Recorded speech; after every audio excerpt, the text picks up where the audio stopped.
Hi, my name is Destiny Martin, and I'm major is hospitality, and I'm going to be showing you how to do a pivot table today.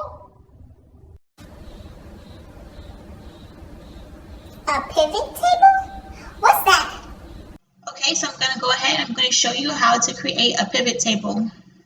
It's very easy. We're going to open up Excel with our data set. We can see that this is a large data set that shows it has listed the countries as well as product type that was produced, the year it was made, just a lot of useful information. That's where pivot tables come in handy because we're able to filter and show just the specific items that we want to look at within those countries.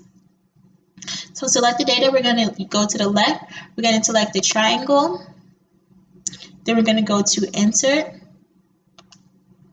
Pivot Table, make sure that new worksheet is selected, you want to hit OK. And the different sheet is going to open up our pivot table. We're going to look at the retailer country. We're going to scroll that down and we're going to put that inside of our columns. Then we want product type to be in our rows, and we want quantity and gross margin to be for our values. As we can see, for our values, it's showing us sum. We want averages and we want 2 decimal places. So go ahead and select the sum of quantity. Select value field setting, go to average, number format, make sure it's 2 decimal places, hit OK. You can do the same thing for gross margin. Select it, value field settings, go to average, number format, number, 2 decimal places, gonna hit OK. And now we can see how we broke down that information that we had in the large data set to only show us specific things within the country. We're going to do one more step. So now we only want to look at China and Spain. This is a lot of information just if we want to look at China and Spain. To filter it, we're going to go to column labels. We're going to go down to the arrow. Go ahead and unselect the select all button and select China. Scroll down to Spain, select Spain, and hit OK. And now we've brought that big data set down to just China and Spain, which is the information that we wanted. We can see how small the data set has become.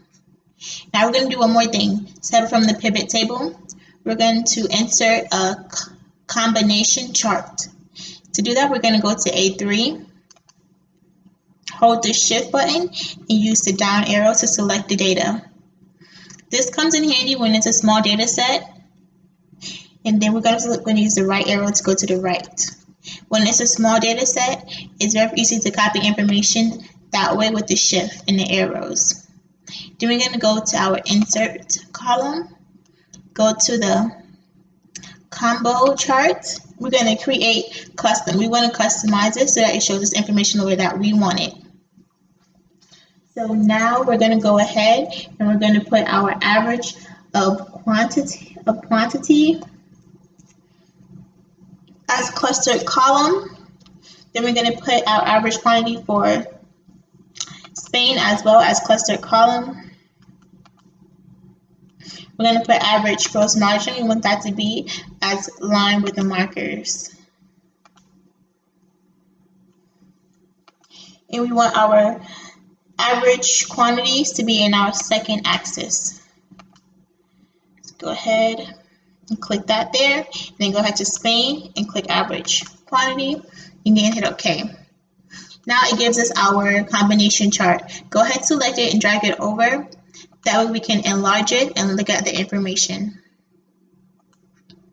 So now with the combination chart, it is easier to compare the 2 countries and look at the data in a more visual way than looking at the numbers which the pivot table provided with us. So I hope that was useful with you learning how a pivot table works and how to make a pivot table. Oh, that's a pivot table. Wow, thank you for helping me, Destiny. Thank you.